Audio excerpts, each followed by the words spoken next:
arranged in casual curls around her watchful, gracious face and clear, teasing eyes. "This is Johnny," I said. "Johnny, Grandma." "How nice of you to come," Grandma said. "So this is Johnny. Finnish speaking, I believe." She smiled at him benignly.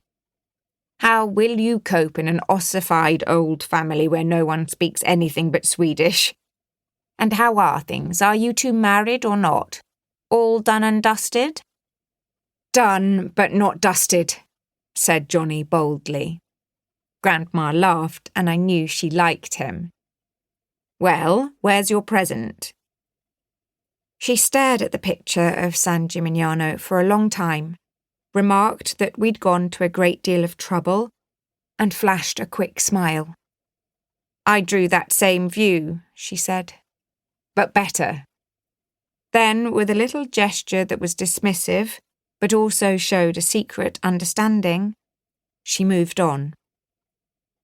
The large table on which Grandma posed her models dominated the room. It was covered with her brocade from Barcelona and richly spread with everything from olives to cream cakes. Young family members ran about with vases they'd filled with water earlier that morning, while people stood about in groups having frenetic conversations, and everyone was served a glass of champagne. Grandma sailed above all this, like in a painting by Chagall, dispensing a sort of general benediction as she moved about the room, dropping small pronouncements here and there. But I noticed she took care not to introduce anyone by name. Not the slightest suggestion of failing memory. "Just introduce yourselves, dear friends." Oh, to be as free as Grandma.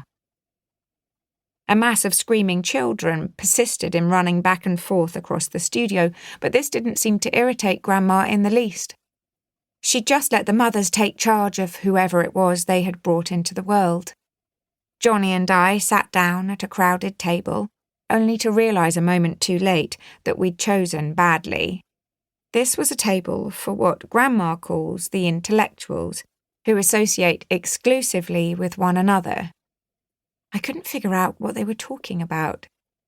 Despairing of something to say, and after a long silence, I finally turned to a gentleman with a goatee and remarked that the evening light in the studio was unusually beautiful.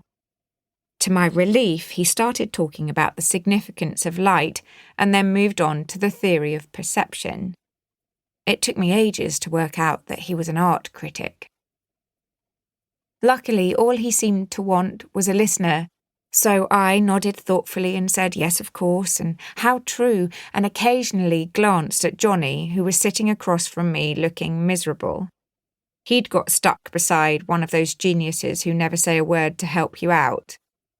Even so, I was quite proud of having brought my Johnny into a family with artistic roots, who really knew how to carry off a party on this scale. Eventually, he extricated himself and came over and hissed in my ear, "Can we go home now?"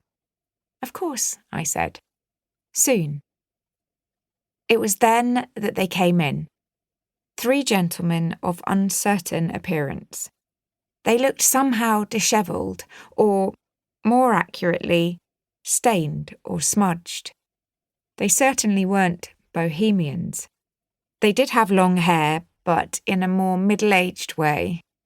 They made a grand entrance, bowing low to Grandma and kissing her hand.